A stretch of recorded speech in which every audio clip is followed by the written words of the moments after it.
Hi everyone. Okay, let me just get this so that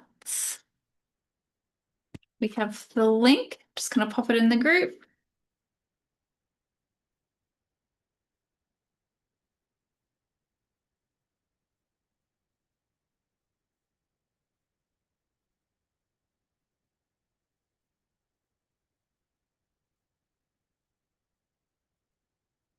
Okay, so we have a couple of questions, but I'm just going to start off because I've got a few things that I want to talk about that I think will be really helpful for the kind of rest of the year. And yeah, let's get straight into it. If you're here, please let me know in the chat. I'm going to pull that up now. So, oh no, just it's muted and then it's just decided to unmute. Awesome. I love when that happens. Okay, let's try that again. So, the first thing that I'd like to talk about is not only are we going to be, well, I'm going to be sharing in the community this week. It'll be either after this call finishes or first thing tomorrow morning, my brand new mini book, which is called Recalibrate. And I want to start by actually sharing a little bit about reactive versus proactive business building because it's such a big theme of what the book is about, and also some things that I've been thinking about a lot lately. In particular, this was a conversation that I had in a community this week that I feel is really, really important, especially for those of us who are more highly sensitive and neurodivergent. So, this is something that you may have found that you're quite familiar with, that you may be bouncing between platforms, programs, different strategies, trying one thing out for a little while and then moving on to something else and being indecisive and overthinking it and all of the things. But one thing that I've really realized during the 28-day Focus Flow challenge that has actually led to me writing this new mini book that I had no intention of actually doing is because of the nervous system of it all. So, this is not so much about being indecisive or overthinking things or thinking that there's even like a magic pill solution that's going to solve all of your problems, but it is actually about your nervous system potentially chasing safety in places that feel familiar. So, this was a realization that I had many years ago. When it comes to nervous system, familiarity is something that we can feel like there's safety in that. I know what this is like. And so, as a result of that, I know probably how this is going to play out, even if it's not ideal for me. And sometimes we can actually find or think that there is safety in that familiarity when really what it is it's just that we kind of know how it's going to play out. And that doesn't necessarily mean it's the best for us.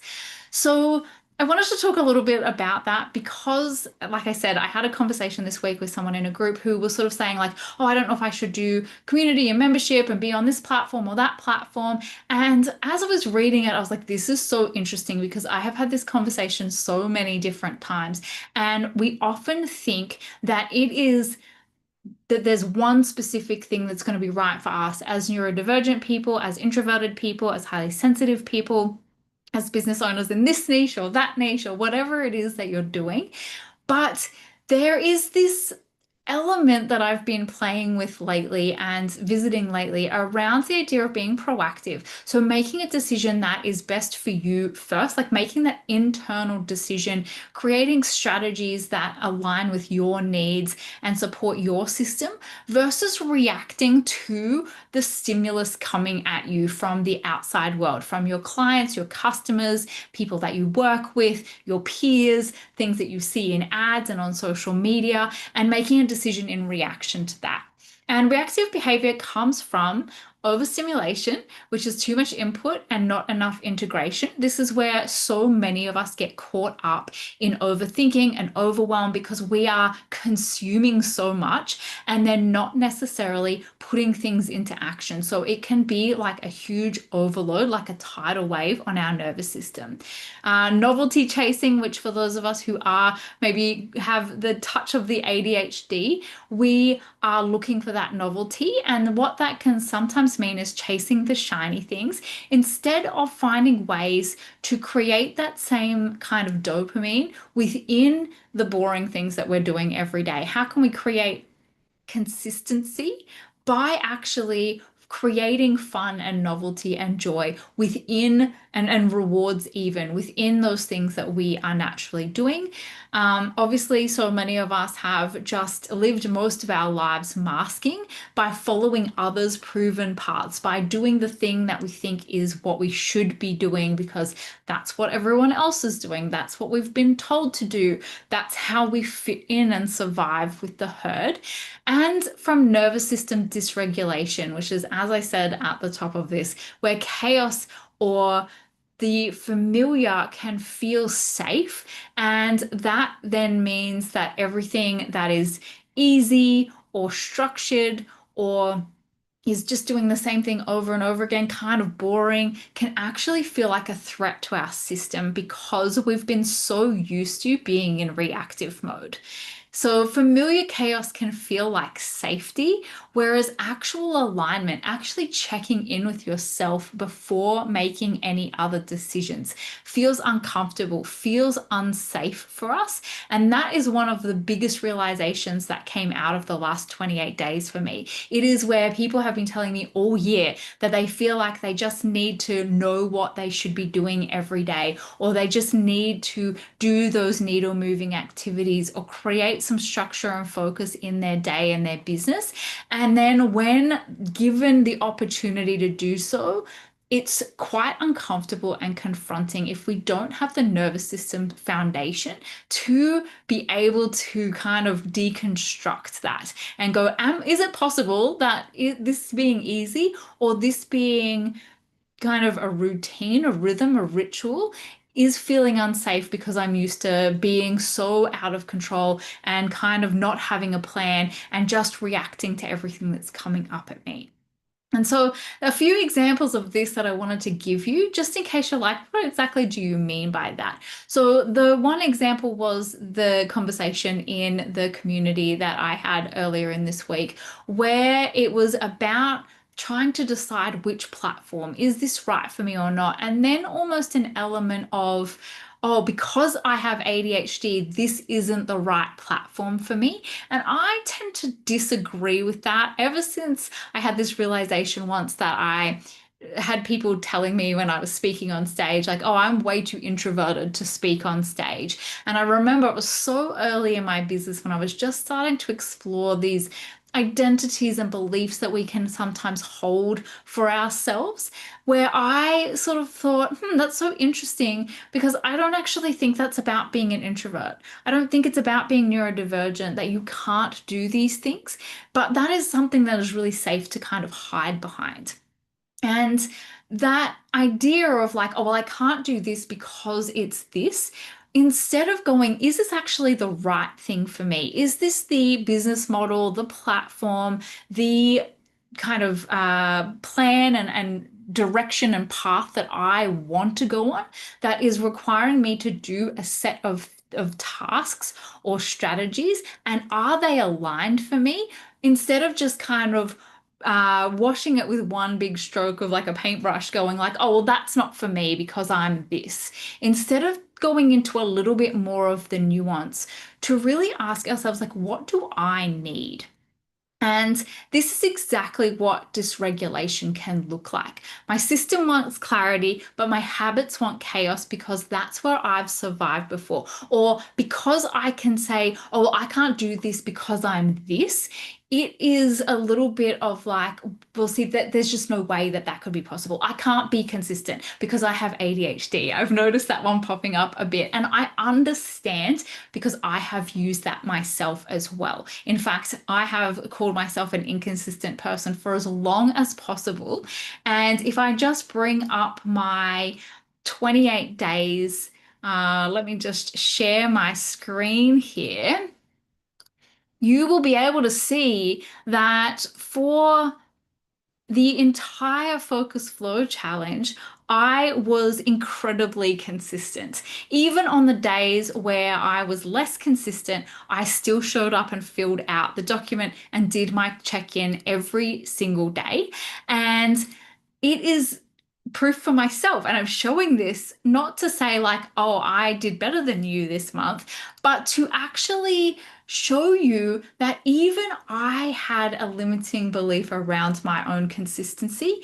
And I have found a system and created a system that works for me to help me create that consistency for myself, to help me to shift that belief that I had because of my neurodivergence, because of my past experience, because of maybe a belief that I've held about myself and the way that I show up in the world, that I have then been able to disprove by finding and creating a system for myself that actually works.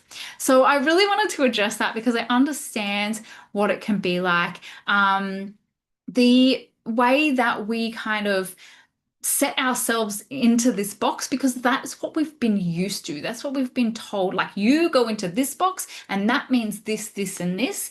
And the whole motto and plan that I've had for my business, really ever since I started it, was like, I don't know about you, I've never actually properly fit into any kind of box. I never even used to call myself a coach or anything like that, even though that was my main qualification that I had when I started my business, because it felt like too much of a box that I just couldn't see myself fitting into. Some other examples of this that I've been thinking about lately and had, again, a number of conversations with people this year about is doing things like, every time we're moving into a place of, okay, I've been giving away a whole heap of amazing value for free. I've had these freebies that I've been doing. I've been creating this offer behind the scenes. And as soon as we're moving from free offers to paid offers, creating these roadblocks for ourselves and using that as a way to hide behind actually putting our work out into the world in a real way that is requiring payment on the other side. There is a sense of the nervous system element of it, the visibility and rejection sensitivity of, if I put this out and ask people to pay me, I have to deliver so much more than I have been in a free sense. And that feels uncomfortable. I don't know how I feel about that. And so I'm going to just do another free thing. I'm just going to launch something else for free.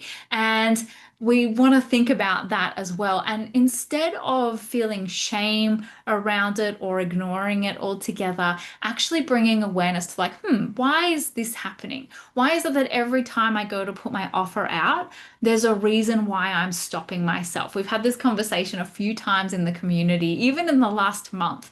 I'm creating these extra roadblocks. I've decided to launch a new freebie instead of bringing people to my paid offers. And again, reacting to our own discomfort and actually kind of getting in our way a little bit. This also comes from, like, having a million ideas and thinking, like, I have to launch them all at the same time and jumping from one thing to another, which then creates confusion and overwhelm. Again, that can sometimes actually feel like safety when really it's just that that's what we've become used to. And so what I'm actually inviting in here in the Cozy Business Common Room in particular is that this is requiring you to be a little bit uncomfortable. And I know, and this is something that I've had to reconcile with myself this year, that the cozy approach, the cozy business mindset and philosophy and methodology that I have been sharing and teaching and holding space for in here can feel like, oh, well, that means that I just feel really good all the time and I don't really have to do anything I don't want to, and that doesn't feel good. And the reality is that this is actually almost a little bit the opposite sometimes. That this is asking you to unmask, to be aware of some of those identities that you have maybe outgrown or that you need to outgrow in order to grow your business. To slow down when it's so easy to stay in doing busy hustle mode, and to sit with yourself, to actually ask and tune into, who am I paying attention to? How many voices do I have in my head that aren't actually getting me towards the direction that I want to go or the goal that I'm working towards? And I know because I have seen that pattern all year. I've been talking to a lot of people in the DMs in school in particular who have come in and gone, "Oh my gosh, this is such a breath of fresh air. I feel so happy to be here. I feel so relieved to be here." And then kind of realize that there is a level of discomfort that comes with embracing the cozy business life. There is a lot of going against the grain, of examining our behaviors and our patterns that maybe have led us to burnout and to overthinking and to overwhelm that we need to kind of take some responsibility for. And also a re-examining of ourselves in the world, where we have maybe chameleoned ourselves or adopted certain personality types or masks in order to fit into one of those boxes that the world loves to put us into and be seen in a certain way on social media or be part of a certain community in our business niche or whatever it is that we are showing up in our industry. And this is asking a little bit to like actually go into yourself and make a decision that feels right for you instead of continuing to go along with what everybody else is saying or everybody else is doing or what you should be doing. And then, yeah, falling off the wagon and having those moments where you just feel like you're falling apart or you're burning out. And then kind of just getting back into it and continuing to push through. It's really, really uncomfortable to sit with all of that. And it's also not an overnight experience. It is something that comes with years of being real with yourself, being honest with yourself, checking in with yourself, taking care of yourself, and building that trust back up that you are going to be there for you no matter what the outside world is saying to you. And I know for a lot of us, that means actually being with things that have caused us pain in our lives and have, been effective parts of our childhood upbringings, for example, of the social pressures that we have had to experience and the not so great memories and things that we have lived through to get us to this point where I'm now inviting you to turn around and go, I need to now unravel all of that that has kept me safe for so long. But we get caught up in thinking it's the platform, the business model, the niche, the offer, the messaging, that you need step-by-step instructions in order to be able to figure it out, or you need to find the right strategy or the right person, and there's only one of those things. And the reality is that is not the case. There's a lot of deep under the surface work that we need to do in order to realize that there are so many paths available. There are so many different opportunities and platforms and business models, and we can make them all work, but we need to find the one that's right for us. And I haven't learned to hear my own, sorry, my problem, or the problem that we often have is that we haven't learned to hear our own signals because we're drowning in everybody else's noise. And that is what I really came to realize this month while I was doing the Focus Flow Challenge. And that came as a result of being really proactive about what do I need first. And not from a place of, well, I don't care about anybody else, but from a place of, in order for me to show up as the leader that I want to be and hold space in the way that I want to for my clients, for my members, for the community, I need to make sure that I am doing that in alignment of my needs first. And that looks like things like the daily check-ins before we are opening up the inbox, looking at all the DMs, commenting on social media, scrolling and seeing what everybody else is doing. It is documenting patterns instead of being in reactive mode. So actually paying attention to things that are coming up and things that we're noticing. I used to get really kind of like, when I would see someone had canceled their membership, for example. And now what I do is I just maybe ask a couple of questions depending on who it is, and then keep track of those things so I can start to see the patterns emerge and see how I can either fix my messaging on the front end to make sure that I'm attracting the right people, or look for ways to talk about what we're doing in the common room that are going to help people to understand what it is that we're about in there. It is about creating structure that feels regulating, not oppressive. And that's where the daily flow has come from. That it's not about doing a specific thing every single day or doing certain things at certain days, no matter what. It's actually from doing the check in, being able to see that today is a good energy day, so I can do some videos today. Today is a not so great energy day, so what do I have on my list of things that need to get done that I have the capacity for today, instead of forcing us to just keep adding more to the to-do list. It is creating one front end focus and actually sticking to it for 90 days, which I will admit I still struggle with because I have a million different ideas and they're coming at me all the time, and I can create things really quickly and I get really excited and passionate about it. And then I realize that, hang on a second, we've drifted a little bit. So I'm still working on that part too, but really knowing like what is my focus and what is noise here, and being, even as a multi-passionate person and someone who can create quickly, actually having that level of awareness around what it is that is a distraction and can wait, or what is actually going to add to this focus that I'm thinking about.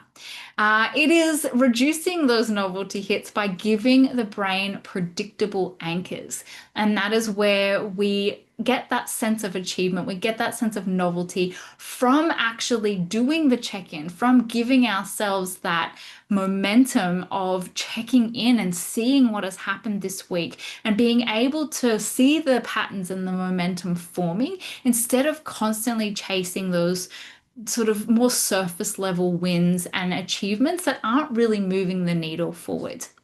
And it is accepting that every business model has a downside. If you've read Big Magic by Elizabeth Gilbert, she talks about this as like the shit sandwich, that it's easy to want to do the things that are fun in your business, in your creative pursuits, in any project or life experience that you might be thinking about or planning for. But it is, what shit sandwich are you actually willing to eat? Because what will you love to do so much that you're happy to do the not so great things? But if you don't want to do the not so great things, and that is more than your desire to do the great parts of whichever business model, whichever strategy, whichever platform, that is going to help you to see like, oh, I'm not willing to do the things that suck, that I don't like, that have to get done. And so do I actually want to do this thing so badly if I'm not willing to do that stuff? That's where we need to sometimes look. Every strategy works. Every business model has examples of people who have had incredible success, and there is 100% people out there who are teaching those strategies that they've had success with.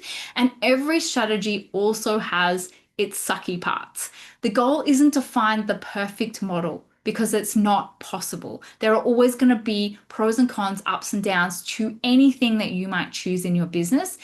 It's to find the model where you're willing to deal with the boring, uncomfortable bits, or the shit sandwich. Sorry, it's not a great analogy, but it really says it. It really tells the story. And just to finish up this part, this is something that I'm talking about a lot in Recalibrate, which is so much about boundaries. It's about the power of influence and who we're spending our time around, and that reactivity and kind of getting caught up in the energy of the noise external to ourselves. I wanted to leave you with a couple of little thoughts of how, if you're finding yourself feeling really burnt out, feeling really wound up, feeling really that frantic, frenetic energy, this is how you can even just start really simply to shift from that reactive mode to proactive mode. So before you open your phone, before you jump into your emails first thing in the morning, or before you even open an app on your phone that is you consuming and connecting with the outside world, actually asking yourself, what do I really need today? And in the common room we're doing in the Focus Flow Challenge, it is just simply asking on a scale of 1 to 5, where is my energy at today? So that we are first off checking in with us first, and then everything we do from that point forward is in alignment with what do I need and how do I feel today? Because if we keep going along trying to push, push, push, we're going to find it really difficult to actually sustain that long term, which is where I see so many people burning out and not really understanding why. The next thing is to name the pattern that you're in. And this is difficult to do. And like I said, there is a lot of discomfort in this sometimes, especially when we are in that fight or flight kind of mode, in survival mode. Are you novelty chasing? Are you getting caught up in perfectionism? Are you avoiding something? Are you outsourcing your authority thinking that somebody else knows better than you? Are you looking for the perfect method? Are you constantly jumping around from one thing to another and hoping that that will be the quick fix that's going to change everything instead of giving things long enough for you to really do the work and kind of create momentum with it, which to be fair, 90 days is a good amount of time to give yourself to really implement something and start to collect some information and data around it. And naming this first, actually being aware of the behavior, even if you're not quite sure where that's coming from yet, can really help you to start to see those patterns emerging, even if it's just like one little bit at a time, even if it's just, oh, hang on, I started doing this because of this, and you realize a week later, you will get quicker at noticing it and naming it. And then the third thing to do from there is to actually come back to your 90-day focus. This is my focus. This is what I'm doing. Everything else can wait right now, no matter what the outside world is telling me I should be doing. Everything else is noise beyond that. And what we are doing then is we are learning to build safety in our own nervous system in a proactive way that is not through the familiarity of the chaos and reacting to the outside world.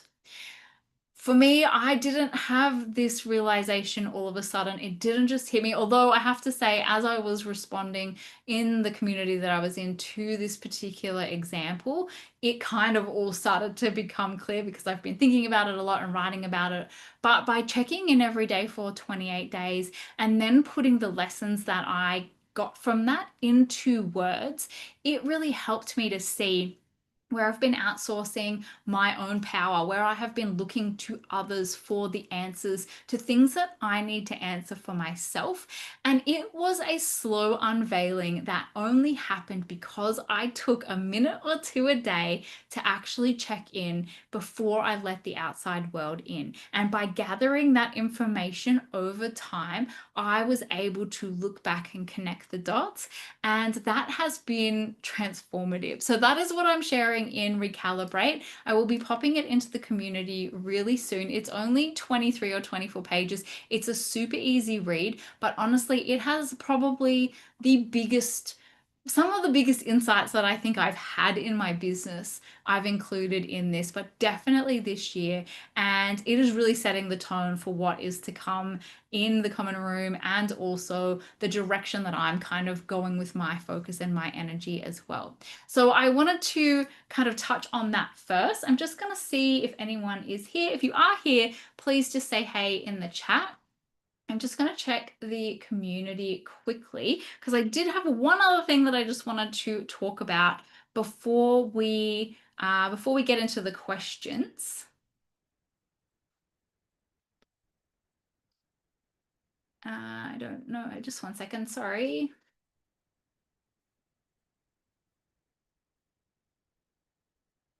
Okay, so I've created a little checklist as well. Actually, let me just show you that before we move on.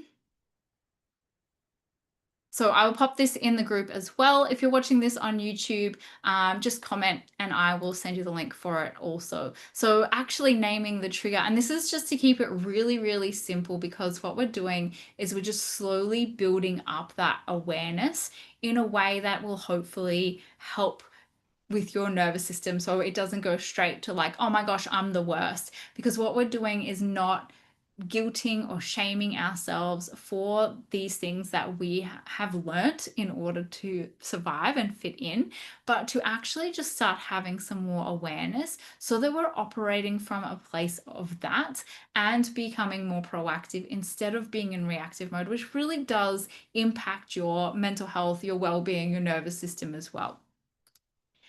Okay, now the second thing that I wanted to talk about, I will try and get through this a little bit more quickly, is how to organize your December, January, February offers without overwhelm. So this is something that I actually just created for one of my clients. And then I went, hang on a second, this would actually be really helpful for the group.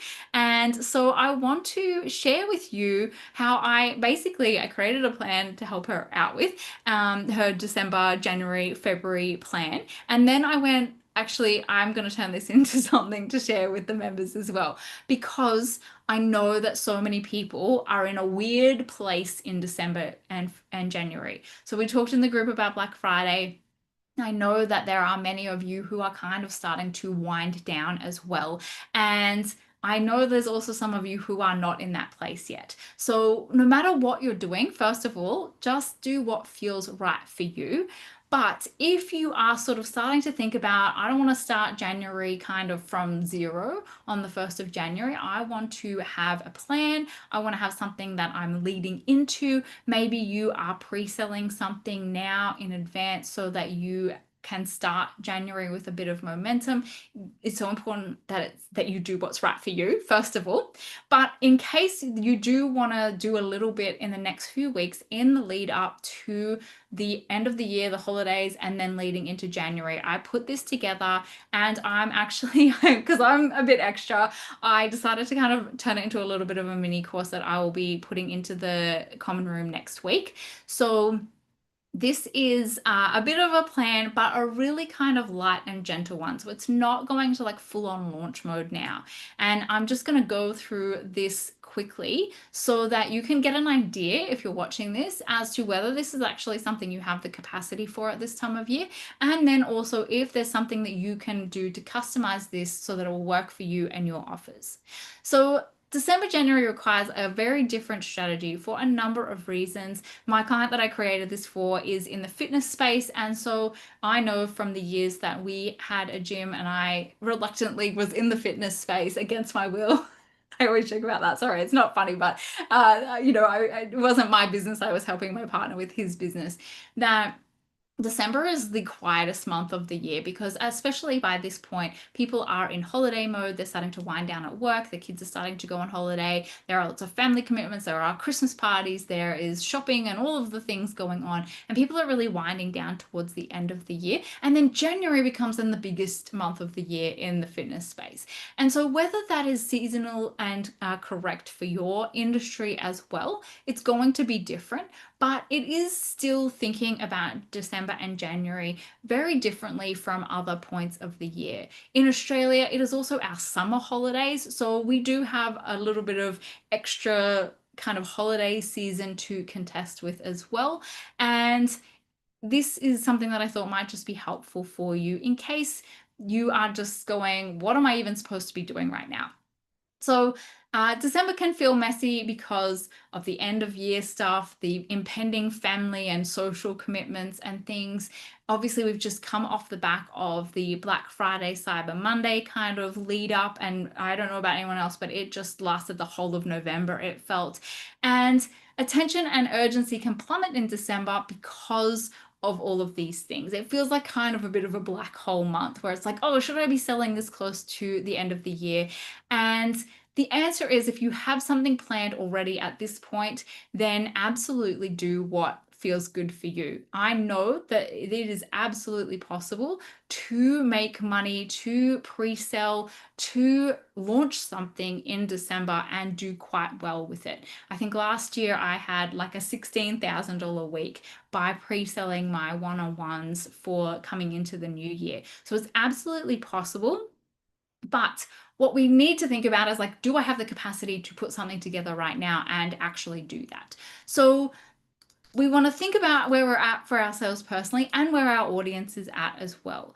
We want to actually know that for in Australia in particular, January is not necessarily commitment month. It starts to pick up towards the end of the month, but it's also still the holidays, the summer holidays for a lot of people in January. And really, February is kind of where it all starts to pick up. I don't know what it's like in the rest of the year. I do know it is a very cold month for most places in the Northern Hemisphere. So it could be as well that February starts to be the real new year for your business too. And what we want to do is find a balance for ourselves, not in what is should I be doing nothing and just kind of let that be the end of the year? And I always say, hey, the year's not done yet. Anything can happen. We've still got a few weeks to go.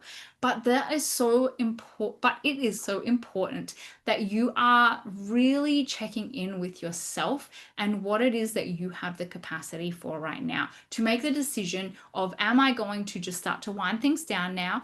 Or do I have the capacity to start kind of planting seeds for next year? So here is kind of, I put together just a really simple plan. And like I said, I'm going to have some templates and things and a bit of a more robust, not mini training. It'll still be mini because I know that we don't need any more overwhelm. But let's talk about this a little bit. So for phase one, this is our warmth, prep, and pre-sale phase. If you're in launch mode, like I said, if you're in launch mode now, then completely ignore this. If you know that it works for you at this time of year to be in a full-on launch, that is absolutely fine. But if you are not prepared yet and you haven't put anything together, this is thinking about your light content. It is your nurture time, your warm-up time, maybe some gentle visibility, sharing your behind the scenes, and soft invitations to things like your freebie for your pre-sale or an early bird offer that you might have for people who want to start in January. A lot of people are not necessarily wanting to start things this month, but they may want to be prepared so that next month they are ready to go and they're not starting to think about it then. Plus, if they can get a special offer or a special bonus or an early bird price or an introductory price before the end of the year, that gives them that extra incentive to join now.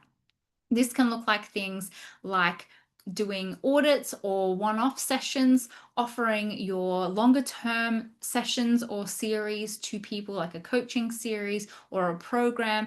Again, if you're doing group programs and things, you might be in the enrolling stage to start in January, but maybe you have an early bird price available for now for people who say yes before the end of the year.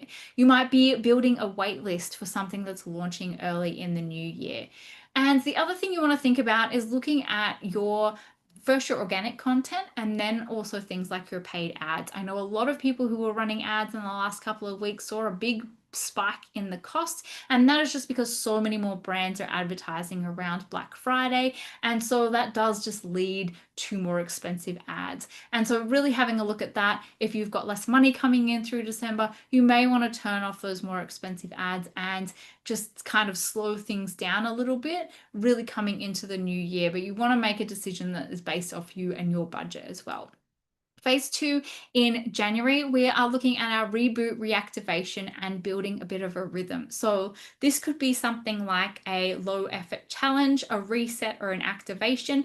If you are taking a break, say in December, from your normal content drops in your membership or community, it might be that you have something special planned for January.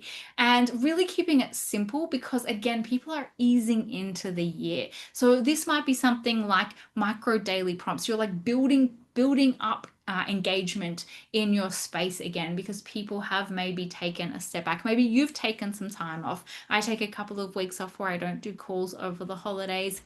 And so you're really wanting to rebuild that engagement and consistency back up. And then maybe you have pre-sold something in December that you then want to deliver. So you're running your one-off sessions. Maybe you've got some audits or some feedback and reviews and things that you offered at a special price in December that you're then delivering in January and warming people up for the next step, which is more of a proper launch. So launching your paid offer, something that has a clear outcome, a defined start date, a strong invitation.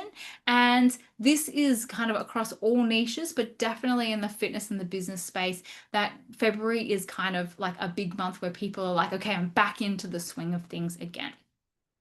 So let me know if you're what you're planning on doing. I would love to know if you're here.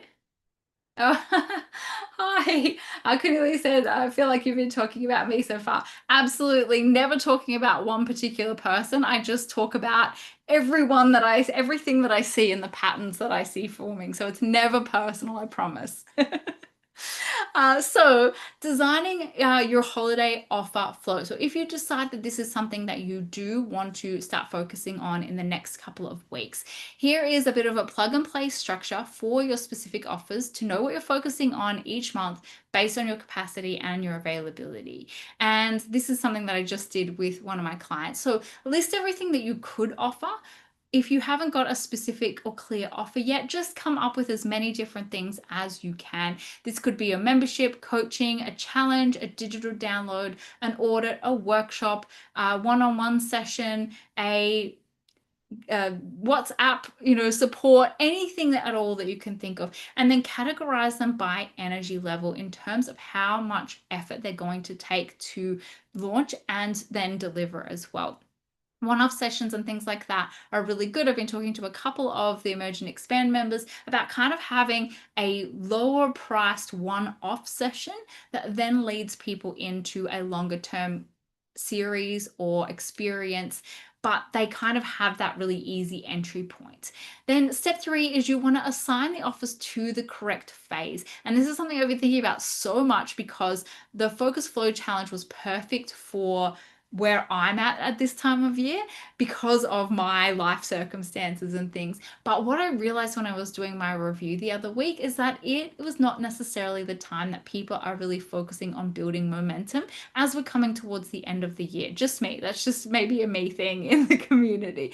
So really thinking about like the phase that you're in and your audience is in and making sure that what you're offering and the way that you're communicating is specific to where your people are at. So in December, we want lower energy, lower commitment, more thinking about kind of preparing people for the year ahead. And even though the difference between the 31st of December and the 1st of January is just one day, like it's really not that big of a difference.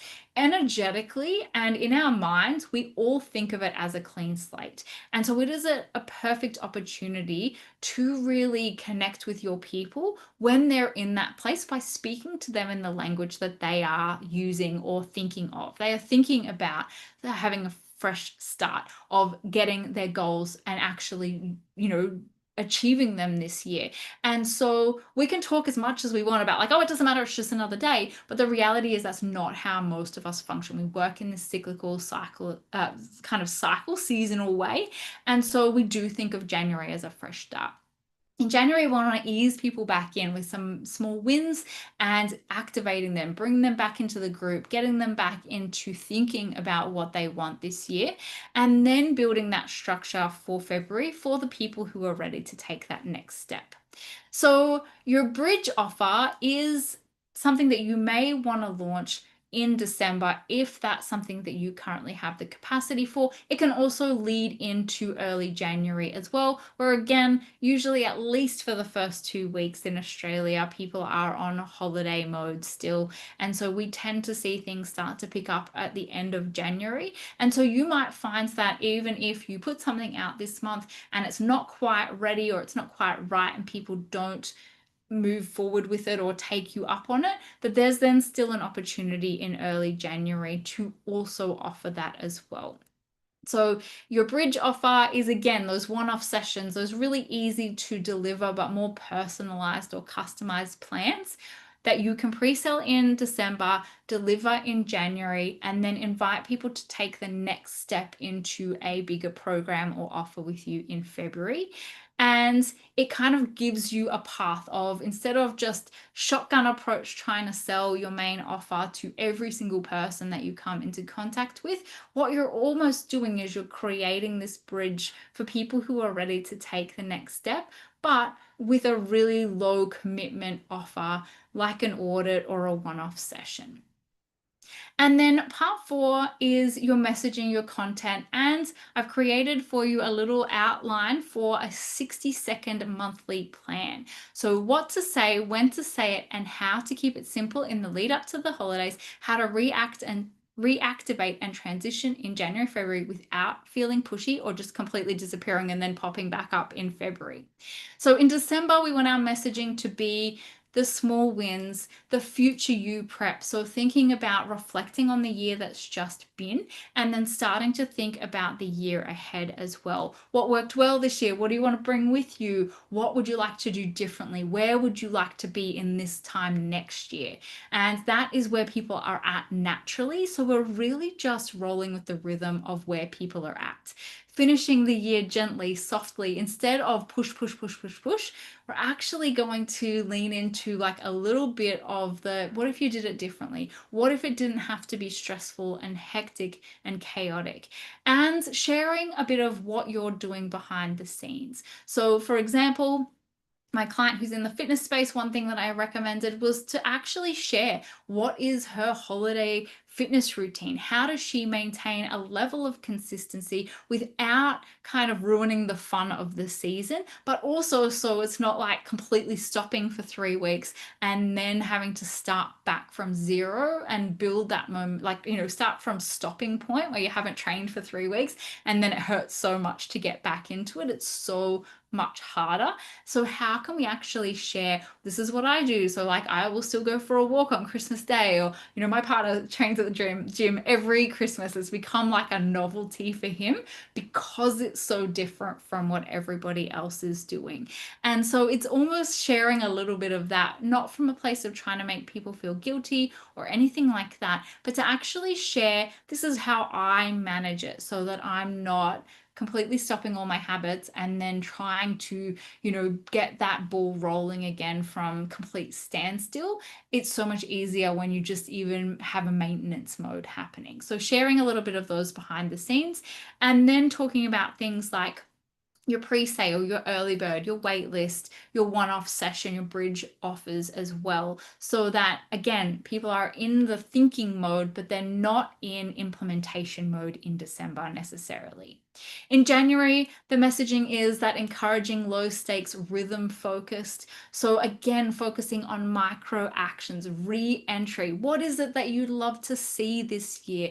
What have you been doing that you would like to continue on or pick back up that you maybe let go over the holidays? So again, it's just the freshness of the new year and that fresh slate that everybody feels, even if it's not real. It's something that we collectively just agree upon, right? And that might be where you're hosting a free event like a workshop or a challenge. You are maybe doing check-ins with people, and that might even be in a personal kind of way. One of my members in Emerge and Expand has been doing some astrology sessions, and we were talking about how from the one-off session, how she could send personalized video or voice messages to the 20 people who took those sessions to invite them into something new in the new year as well. So, like, how can we keep it personal? How can we keep it gentle, but also just like checking in, delivering on those sessions and things that we pre sold in December as well. And then also making those available to anyone who wasn't in that headspace back in December, that we can then still make that available if we have the capacity for it.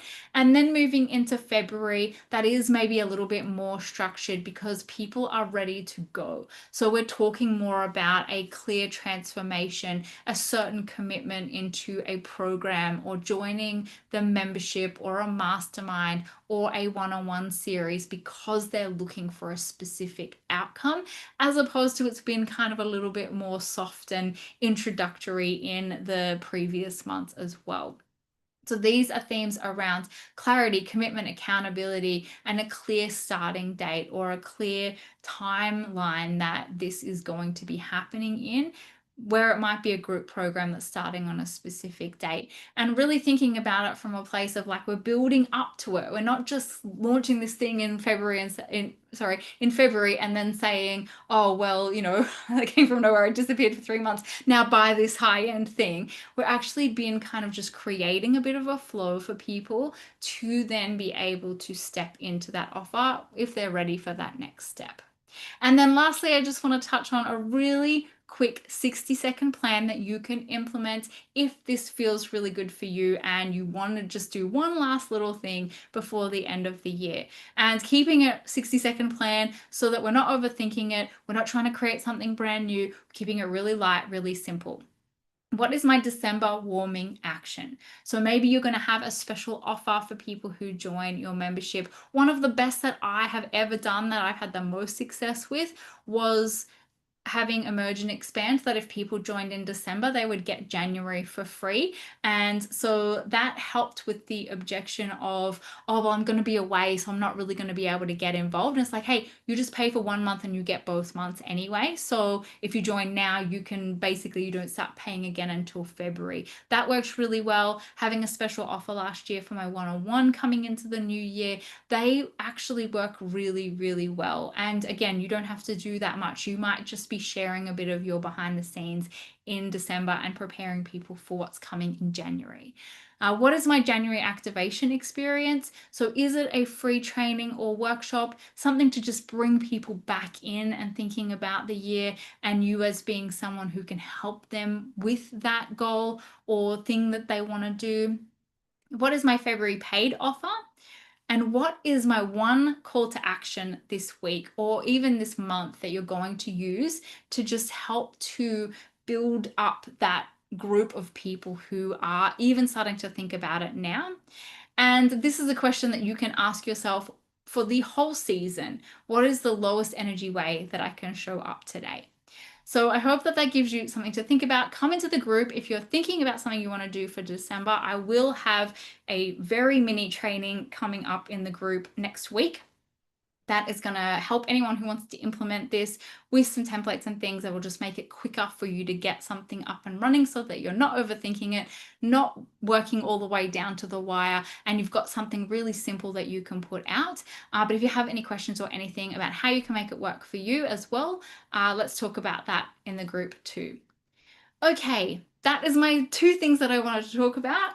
And now I'm going to move to the questions. Thank you for everyone who is here watching live. I hope that you found that helpful. Let me come to the Q&A. Cornelia is here, so I'm going to answer her question first.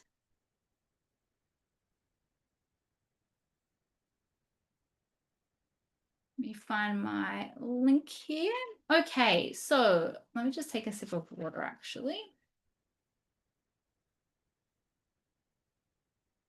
So the question is, I'm a bit late, but this just came up when I sat down and thought I'd quickly write an email to my list and got stuck. I wanted to share the joy about how I'd been painting again yesterday and actually spent 4 hours at my studio. That's so amazing because I know that that's been something you've been wanting to do. But then I thought about the journey there over the last weeks, and that I've not told that story yet, like as being my best client case study, and that I maybe should tell that first. And now I overthink. How do you start after a longer pause? Just jump back in with where you are now. Give a sum up. I feel like I have so much content, but no energy or motivation to use it. Great question. This is something I get all of the time. And really, I just like to write in the moment of what it is that I am thinking about or going through. And so, for example, this is such a perfect way to use this. I would actually just share exactly that. So, hey, I've been meaning to email you, but it's just been one of those hectic months or however long it's been. And I'm coming to you after spending 4 hours in my studio and talk about, like, think of it as a story. So, you can either tell it in a linear kind of way. I disappeared, this has been happening, and then this is how I found my way back to my studio. Or just share from the place of, I'm coming to you from the studio today. And yesterday, I spent 4 hours there, and how you felt doing that. And then and then tell the story backwards. So you don't always have to tell it in a linear way. And so you might say, it's been feeling like this. I can't believe it. I spent 4 hours in my studio and I haven't been able to paint or make space for it in this much time because I've been doing this. And what was the thing? What was the turning point that changed yesterday versus all the weeks in between that you haven't been able to do that. So I always ask myself, what is going to be the most helpful for my people that I can share as the turning point that they can take that away and do something with. But the story of, oh my gosh, I spent 4 hours painting yesterday after weeks and weeks of not being able to, that is going to be the thing that people realize, oh my gosh, that's me too. I've been trying to do this and I haven't been prioritizing it. What was the thing Cornelia did that changed for her that maybe I can do that too? And I would just keep it super simple. If you can't pull a story out of that, it's almost like, what's the start? Where am I here? And again, we don't always need to start a story from the beginning. In fact, some of the best screenwriting techniques that I've learned in my years of studying film and TV is often the best part of where to start a story is at the turning point. It's at the realization. It's at the end point that you can then work back and say, what was the thing that changed for you? Versus all the weeks you haven't been able to do any painting. And if you find that you're not in a place yet where you can find those beats, those story beats to share, that is when I will just open up Loom and share the story and then ask ChatGPT or Claude to just help me take my brain dump and all of my thoughts and put it into a story that's going to be compelling for my people. And what is the thing that you want them to get out of it? And then it will help you to take your words and put it into a story. And that has been the easiest way I've personally found, and I learned that from Evelyn as well. So I can't take credit for the AI transcript brain dump, but it's the easiest way to start when you're overthinking is like, well, I'm just going to take the thinking out of it. I'm going to just blur out for 5 minutes. I'm going to take the transcript. I'm going to pop it into Claude or ChatGPT or whatever you use. And I'm going to just say, please, can you leave my tone, make it sound like me, but help me to create a short but really compelling email that is high value for my people who are also struggling to do this thing. Now, if you don't want to use AI, that's absolutely fine because I know that not everybody does, and that's absolutely fine. There's nothing wrong with that at all. So I would just sit down and go, well, let me just brain dump it. And then what is the piece, the most important piece that I want someone to get from this? And then how can I just create an intro? There's a storytelling device that I've heard before. It's like, the hurt, the help, the happily ever after. So even just like how can you identify those beats? And again, there's a whole heap of different storytelling devices that we can use, but just finding what's the simple one for me. So what's the hurt? Well, for the past 4 weeks, I haven't been able to do any art because I've been busy doing this, and I've been running around, I've looked after the kids and doing this, and it's just always been the thing I've put to the bottom of the pile. And then this happened. And that's when that happened. And so, if you have also been finding that you have been too busy to sit down and commit to your art and your creativity, and this is how much I get out of it, this is how I feel when I do my art, and I'm sure you feel the same, this is maybe something that can help you today that helped me. And just keep it really simple. And it doesn't have to have all the details, but you just want to get the core arc of the story so that people can take the lesson. They can see themselves in your story of what you've struggled with because they're struggling with it too. They can see that your outcome is something that they want as well.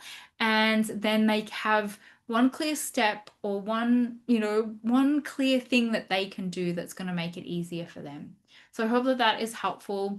I'm so sorry that you sat through, you had to sit through an hour of me talking about other stuff, but hopefully that gives you something to take and think about with that. A really great question. Thank you for asking that because I know a lot of people struggle with how do I take my stories and turn them into content. And so for anyone, let me pull up my focus flow planner again. And so if you have been, even if you're not doing the challenge, this planner is actually in the group and it looks like something different. It's the Embrace Your Pace planner, but you can just use the focus flow one. Let me just share my screen again. And it is, I have so many tabs open. I'm like, for me, this time of year, I'm like creative mode and so many things come up and I have so much that I want to do. And so I just am a little bit like a mad scientist. So too many tabs open. So what I have in here is at the end of each day, I will come in and I will just write down a conversation that I've had today, or I will copy and paste a comment that I've left in a group of a conversation that I've had, or something that I've thought of for myself. And then I will just quickly go like, oh, how would this be helpful for my people? And sometimes I will just take this and build off that to turn into content as well. So if you're going, oh, I just don't know what to do, and you don't have to, most of this doesn't get turned into anything, but it really can sometimes just help to spark an idea.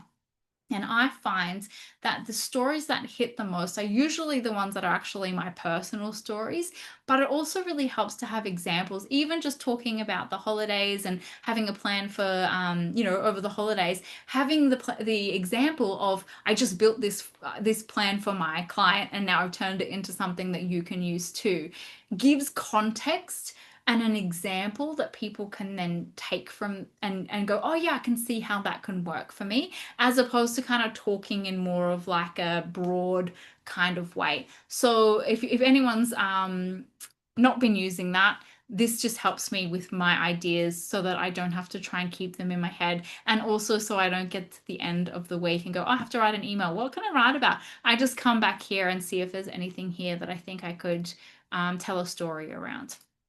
So hopefully that is helpful. And I've just, now that I've shut down all my tabs, I have closed down the question thread as well.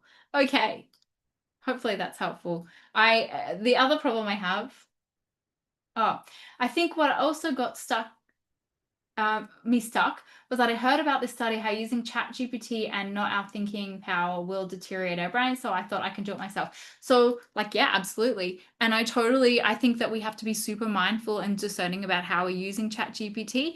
And sometimes when we have so much going on and as solopreneurs, we are so overloaded with decision making. I would rather get something out that I have still written essentially because it's my thoughts, it's my ideas. I will take a comment sometimes and I will go, hey, can you help me write this into something? That for me means that something is getting out versus overthinking it and not only damaging my mental health, but also meaning that I'm not being visible that day because I let that happen. And so one thing I've been thinking about doing is like even just 1 week of the month, like I'm not using any kind of AI to absolutely keep that muscle alive. But if it's the difference between getting something out and not getting something out and being in a place where everything just feels so overwhelming and like I'm not getting anything done, I just don't see, like, to me it's worth doing to help me out a bit because I don't have a team. And again, I will always use my own words. I never just go and copy paste something straight back in. I will always do a brain dump first, and then I will do back and forth to go, no, hang on, this is how I would say it, or no, this story is actually more relevant. That's not what I said. This would actually be helpful. And what I find is that by having the back and forth, I come up with better ideas as a result of that. So it really is about how you engage with it. I absolutely understand there are some dangers to using AI that we have not even started to think about yet. I think it's going to be a really weird time. We're going to have a lot of adjustments coming in terms of how we think about it and how we use it and how we protect ourselves and our people, our families, and our privacy, our data, but also how we're using it. We're not just going in and saying like, write me an email to my list. So that's how I think about it. It's like, how can I be discerning about using it in the same way I would if I had a teammate to help me take my ideas and put them into an email and send that out. So that's kind of how I think about it. And hopefully, and again, that doesn't mean you have to do it, but you want to find for yourself then, okay, if I am going to not use anything, and that's again, I don't judge anyone who does or doesn't use it, do whatever's right for you.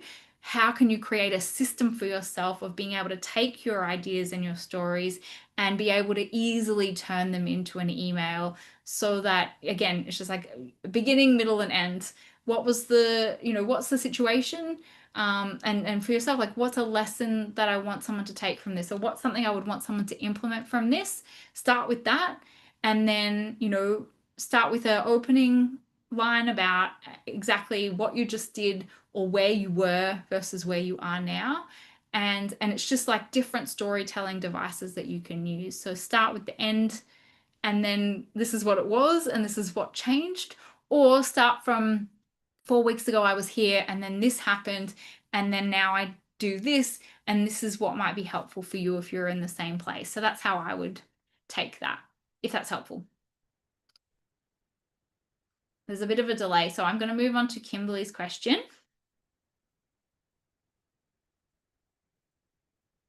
But please, if you have any follow-up thoughts or anything in there, hopefully that gives you something to think about. Honestly, if for me, if it comes down to the point of like it's not going to happen, I would rather just get the support.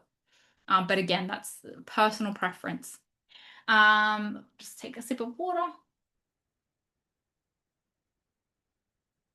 So Kimberly said, my current situation is I feel like I'm hesitating running my next phase of ads because I'm debating between running ads for the standard version of my membership versus the challenge version. My desired situation is stop standing in my own way. I've had better outcomes in the past with conversions from running a trial/challenge, but my problem is I'm redesigning and improving the challenge. So I keep thinking, what's the point in getting traction with the standard ads if I'm just going to change it? My question is, should I just go ahead with the standard version of the ads and the angles and all that to get the ball rolling while I'm working on the challenge content, or just wait? So actually, I will, if you like, I can share with you. Well, I mean, I'll share in the group the seasonal kind of plan that I just created, and I can help you to think about it. But this is exactly the conversation that I just had with my client, who challenges in the fitness space are just like so good because that is what everyone is used to, and that is what really does activate people as and brings them into your space in person and online, I think, as well. So definitely, I think without knowing what your plan is for when you're going to have the challenge ready to go, I would think about it maybe in two ways. And especially with the Andromeda update for your Facebook ads, I would have just more generic, general ones, just kind of going all the time if you can afford it and if you're getting the conversions from them. And then I would almost start like teasing the challenge that's coming. So if it's something that you're planning to run live, again, say in January, because that's the big fitness time of the year, I would almost be preparing people for that's coming. So like join the wait list, come in now. Maybe you've got a little something for December, again, like a maintenance plan, or like a holiday plan that keeps it light and fun, without you just completely stopping altogether. Something that kind of will bring them in now to get ready for January.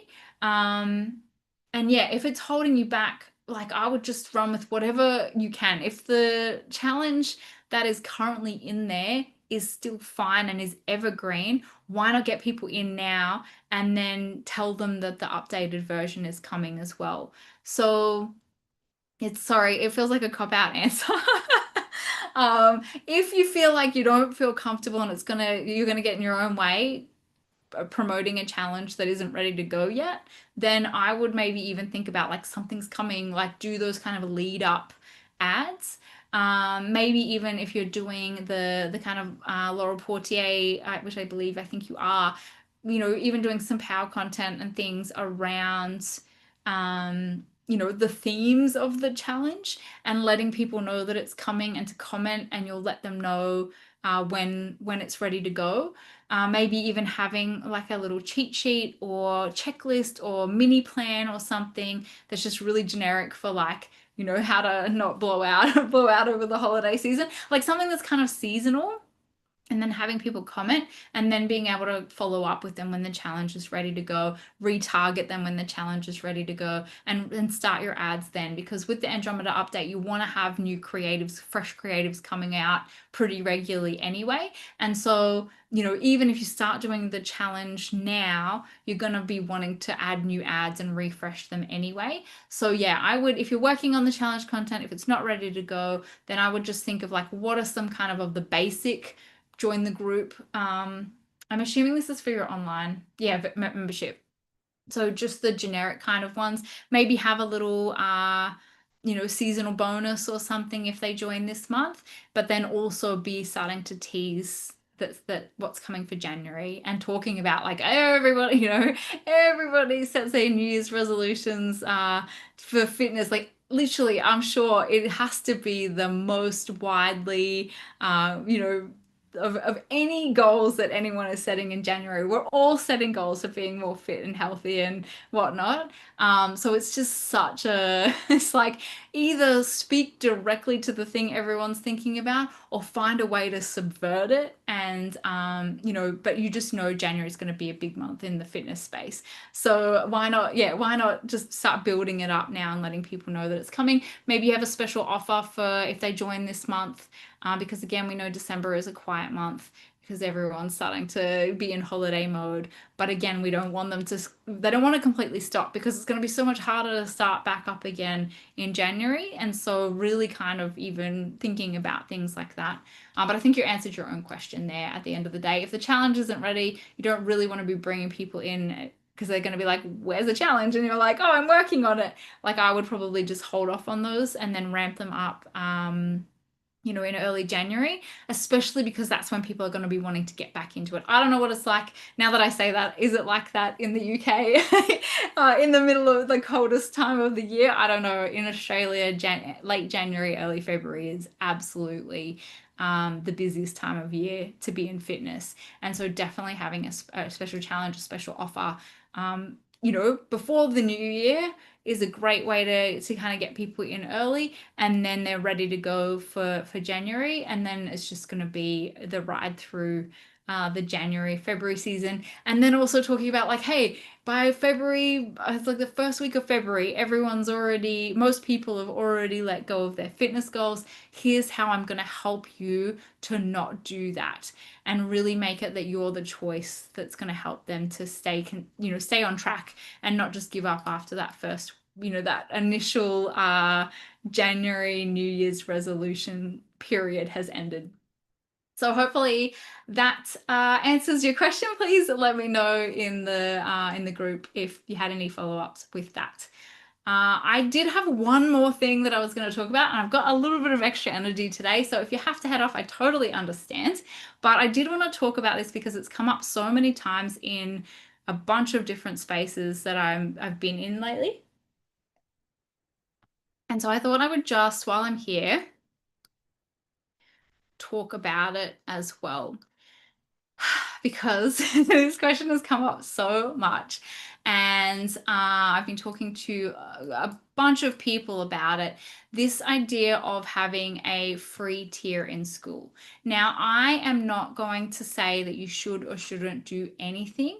And the most important thing when it comes to deciding whether to have tiers or a membership or a freemium model in school or any platform that you're on is to do the thing that's right for you. But what I have noticed with a lot of people who are adding the freemium tier or who are adding tiers in general is that they're doing so without having a clear client journey and a strategic plan for how they're going to roll it out. So, I wanted to talk a little bit about this just in case this is where you're at. I know not everyone is on school, and I know a lot of people in the community are doing different things. And so, this might even come down to am I going to sell my paid offer or am I going to create another freebie? Because I'm seeing this a lot as well. And the first thing that I want to touch on, just very briefly, because we've talked so much about identity stuff today already, is thinking about where the decision is coming from. And is it coming from a place of trying to avoid rejection or feeling anxious about not being able to get any sales or not having a good launch or the visibility of having a paid offer and having to then deliver on those promises? Is it about being left behind or just not knowing if people are actually going to want what you've got? By creating something else for free versus really starting to shift into like, I'm a serious business and I have revenue that I need to make in order for this business to be sustainable. And so I'm not saying that anyone who has added a freemium tier is doing the wrong thing. Absolutely not. I would say for most people, if you haven't got a warm audience and you are trying to build trust and bring new people into your world who aren't familiar with you, having a free tier or free way for people to come and connect with you and learn from you and start to trust you is an excellent idea. If you are not doing any other kinds of long form content, that is also another great way to start connecting with people and showing that you have something of value to offer, that you can actually help them, that you are spending time with them to help them to solve their problems in a way that we know we need to build that trust with our audience in 2025, going into 2026, because of how noisy the online business space is. But we want to make sure that we're making this decision from a place of strategy, but also from really being grounded in our own truth and what we know is right for us right now. Because I always see two ends of the spectrum. It is either I need to get paid for everything up front and I will not do anything for free, or I am scared to actually offer anything for paid. And so I'm going to do lots and lots of free stuff because that feels pretty safe and I've got a pretty good rhythm with that. Now, I'm not saying that everyone is one of those extremes, but I just want to really kind of touch on that because it is a pattern that I see quite a lot. And really, like, we want to do a little bit of everything. We want to have different ways that people can engage with us in a free way. And also, our business needs to, unfortunately, make money. Not unfortunately, but I know for a lot of us that can be a really big part that feels uncomfortable and can again send our nervous system into just feeling like this isn't safe. I don't want to be salesy. I don't want to be selling all the time. What if people don't like it? What if I can't deliver? Like all of the things that everyone freaks out about, or not everyone, that people freak out about when they are starting to transition from I'm in learning mode that feels really safe. I'm giving away things for free. I'm building my portfolio or my credibility, my skills, my experience, my pro bono clients, and then shifting over into now I exchange this service for money.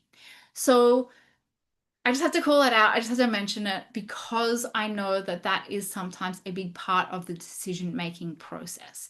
And what this can sometimes lead to is thinking that if I'm doing something for free, that means that I'm going to get more sales. I'm going to have more people that I'm in, like that are in my space.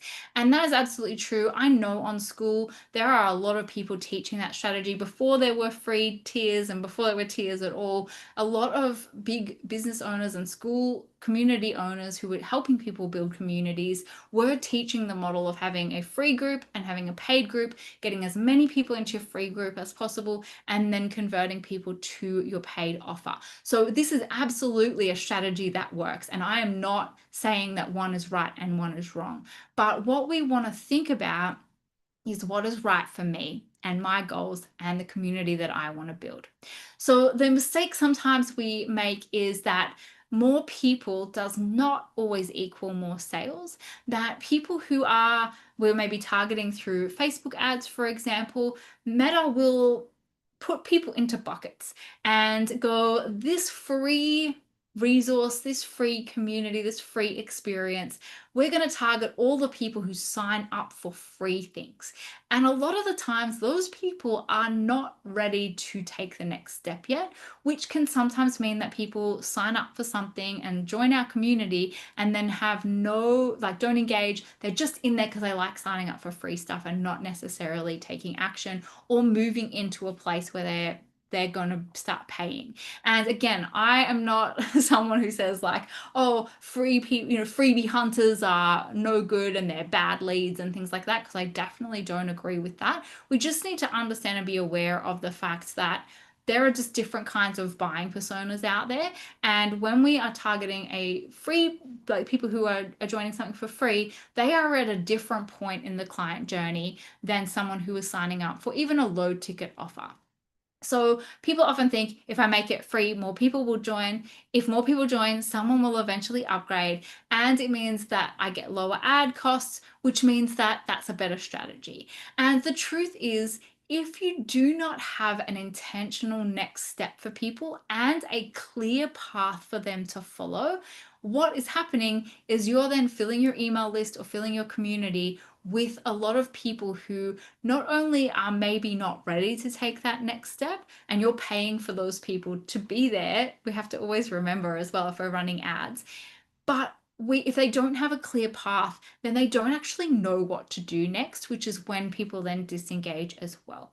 So for school in particular, when we have a freemium tier, and actually I could probably bring this up. Let me just open my group. When you have the freemium model, sorry, let me just share my screen quickly. So when you're on the freemium, you will set your tiers, but when somebody hits join group from your about page, they will only see that it's free. And what I have experienced, I've actually joined a couple of groups that have switched over to freemium just to see what the client experience is like. You don't see any of this. All you see is that when you come into the community, there is a whole heap of stuff that is locked, and it's not always super clear, depending on the settings that you've set in the classroom, what it is that, like, how to upgrade, how much it is to upgrade, or anything like that. And so I just want to point this out because what I'm going to share with you is not don't do freemium, but this is what I would do if I was doing freemium.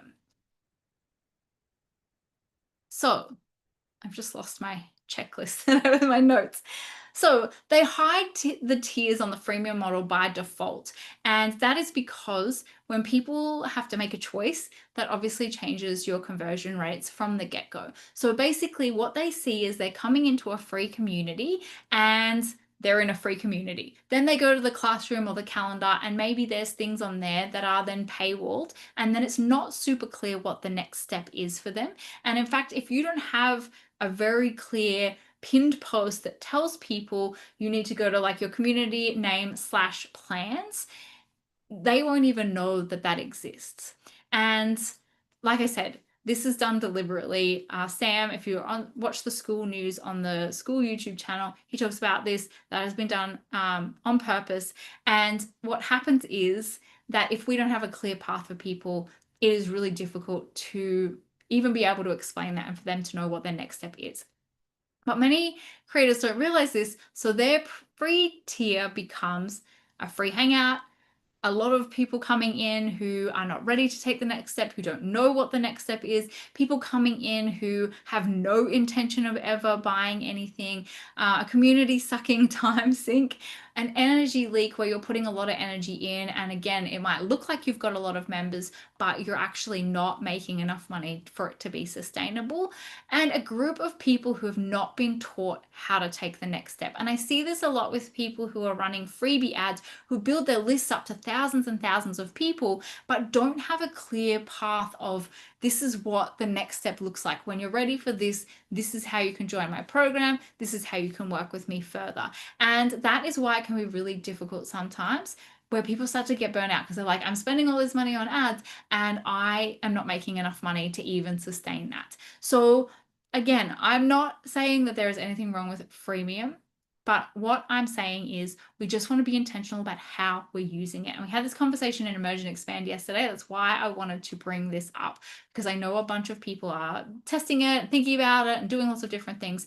And so I really just wanted to touch on this.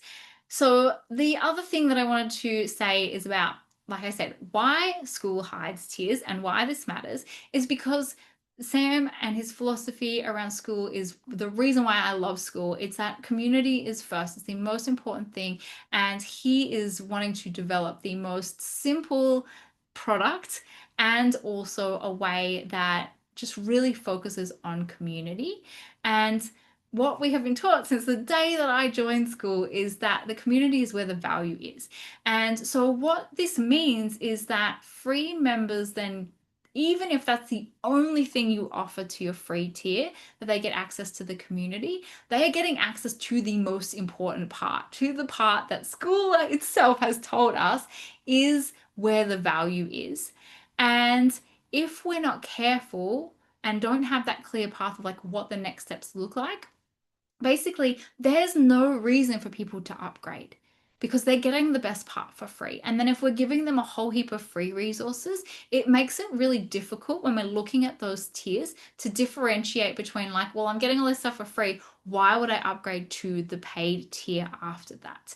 And my problem with the content thing and only being able to lock the content off to different tiers is that then basically our upgrade path is when you upgrade to the paid tier, you are getting access to this content that you don't get on the free tier, and that is the only differentiating factor. Now, of course, we can add things like calls and other live experiences, and I definitely think that that is an important part of what we're doing in our communities and in our memberships, where we have these opportunities for people to get more custom support, to do Q&As and things like that.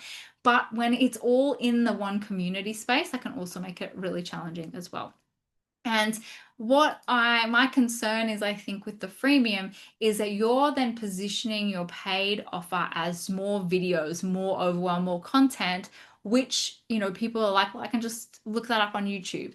So if you choose to run a freemium tier, what you want to do is you want to really show people the value of what they're getting when they join a paid tier and making it really, really clear for them what that will look like and giving them reasons throughout the month to join your paid opportunity if and when they're ready for it. And this is often referred to as like creating an upgrade environment.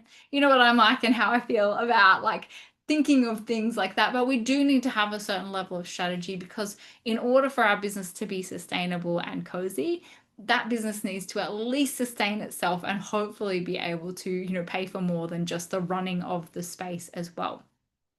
So this is what you actually need. And I've put this together today, again, for one of the members because it's so important. And like I said, I've jumped into a couple of freemium communities in the past couple of weeks since it's become available. And I've really seen how difficult it is to even find out as a member what the price is to upgrade to paid unless it is very explicitly and clearly mapped out. So what I created was a little checklist.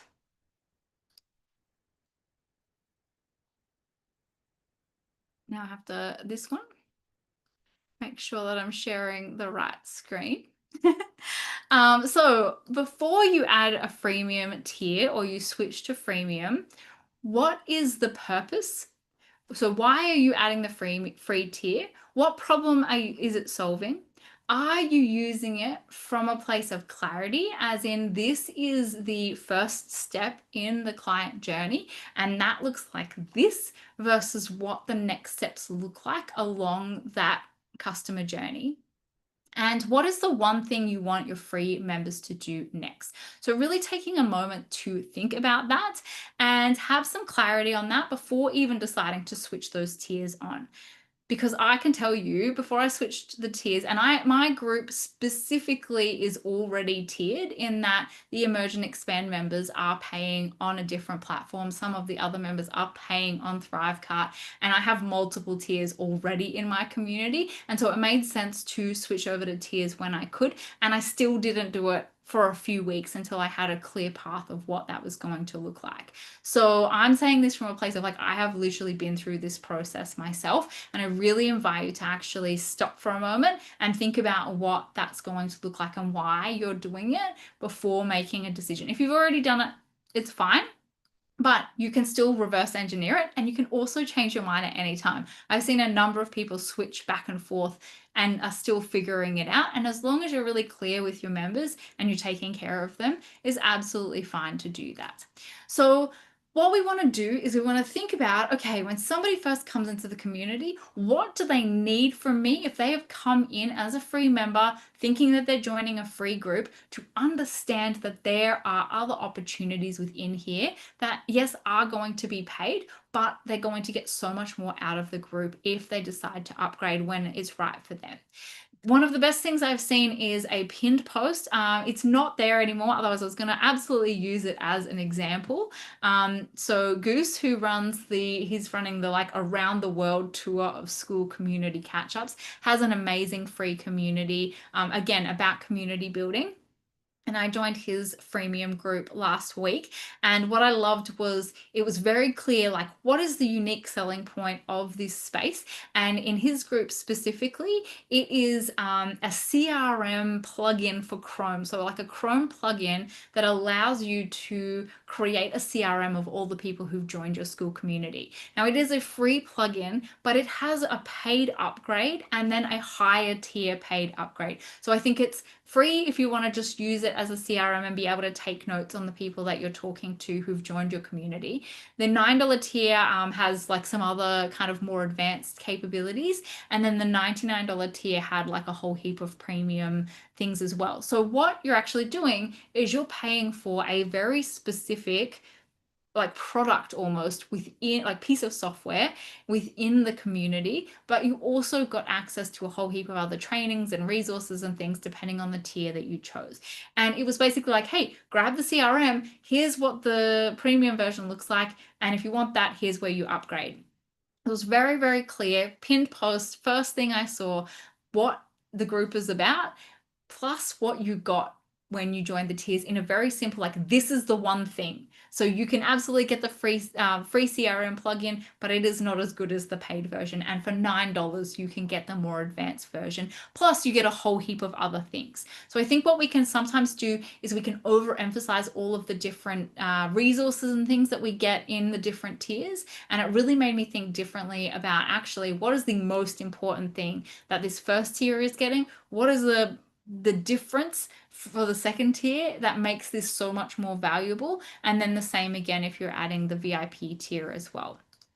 So a pinned post, even an upgrade map, and I've seen this, quite a few people are using it as one of the images on their about page where they're actually showing the tiers from the get-go. This is what you get when you join for free, but then this is the other stuff available on the different tiers for you. So having that somewhere either in your welcome section or on your about page specifically. So again, people aren't surprised when they join for free. That's like my biggest concern about it. If people join for free and they're not super clear that there are paid elements, there's also a level of, oh, I thought this was a free space, and now I suddenly have to pay for all of the things that I might want by being here. So we want to be really mindful of that.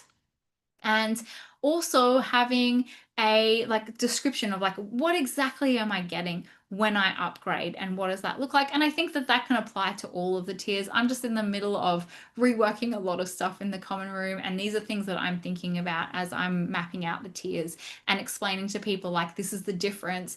You know, if you want really custom support, you want to be in the VIP tier because we have live group coaching and customized plans for each person who's in there. That is very different from when you join the $7 tier, for example. Having a kind of upcoming pinned post as well, or even something on the about page so people know what's coming.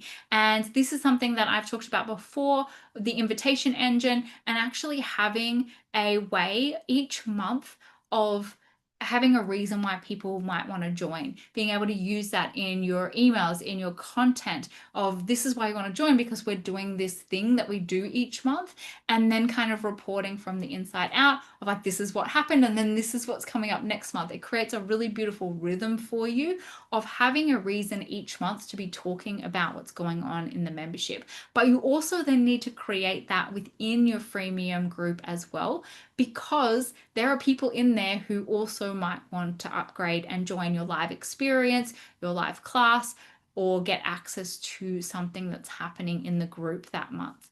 So that's something to also think about too. using the DM, the automated DM when people join your community, so that again, they know where to start, they know what they're doing there as a free member, and then they know what options are available to them if and when they need it. And also having in your about page, even maybe probably not your bio because you don't really get enough spaces. I think I need to meant to write in about page again, that call to action, like you can join free or you get this when you join on the paid tier, because that doesn't pop up when they hit join group. So you want to be really clear about how they can do that. What I don't believe should be in freemium, again, it's so important that you do what's right for you.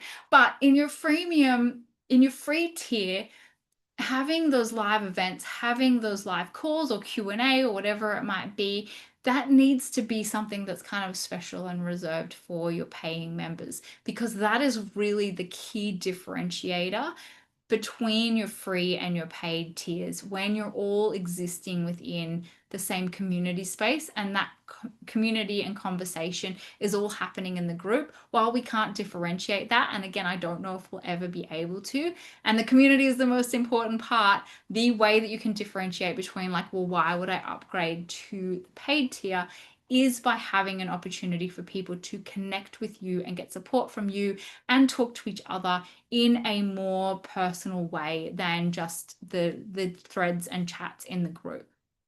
And what we don't want to think about is like, oh, well, I'll just create a free version of my paid thing, because again, it's too close. So if you have like a quick start guide for your program and then you have the program in the paid version, it can be so easy for people now to figure it out, to look on YouTube, to do a Google search, to find that content somewhere, even if it's not exactly the same as yours, and still be able to kind of go like, oh, well, why would I upgrade when I'm getting all of this for free? So we're just not thinking about like, well, oh, those people, they're meaningless to me because they're not paying me, so I don't want to do that. We absolutely don't want that. But we want to give people a reason to stick around and to see the value of the paid tiers as well. And also having a way to track what's working and what's not. And we can do this by paying attention to and tracking how many people each month are joining as free, how many people are upgrading each month. Is the engagement coming from like the right people? One thing I've noticed a lot that people are saying in different communities and in the big schoolers group as well is that their free members are not engaged and they're not really participating or contributing to the group. And so what it can then sometimes look like is like padding the group numbers to look like there's a lot of people in there, but most of them not being engaged. So that's something that we really want to pay some attention to and be thinking about like how, like, you joined this group for a reason. Why did you join? And what is it that I can help you with that's going to get you the results? How is it that I can give a huge amount of value in the free tier, but at some point, the people who are taking action are going to outgrow that and be looking for something else. And that something else is what you offer in your paid tiers. And you give people a path so that they know where they're up to, what they're doing, and what their next step is when they're ready for it. And we need to do that in our onboarding video. If you have a start here section in your classroom, your pinned post, and all of that as well, so that people who are saying I'm ready for more know exactly what that next step looks like, and they don't go somewhere else looking for it when it's right there in front of them, but we just need to kind of point the way for them. And that is then going to help you to determine how many free, if my conversion rate is this, if I've got this many people upgrading to paid each month, how many people do I need to be coming, do I need to have coming in as free members so that I'm hitting the numbers that I want, that helps to cover the ad spend and the cost of the community and the cost of everything else that I'm doing in the business, so that you can then see, okay, if I need to get more members in, then I need to increase my ad spend in order to get this many free people to then keep my conversion the amount that I need for the business to be able to sustain itself.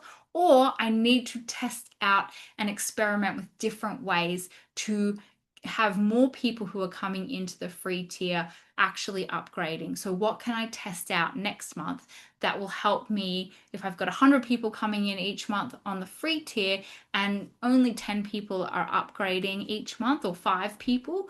What can I do to increase that number? So what different things can I experiment with and test with to see what it is that those people are going to be excited about and want to join the paid tier? And I really think that this kind of can work across the all paid tiers as well. But I think when you're running a freemium community, you really need to think about this, because otherwise you're it's such a fine line and balance between like taking care of the paying members and making sure that they are getting the value that they're paying for, and having that kind of distinction between the paying members and the free people. Not again, not that there is any more value in a paid member than a free one, but you also want to take care of your people who are taking that next step with you as well.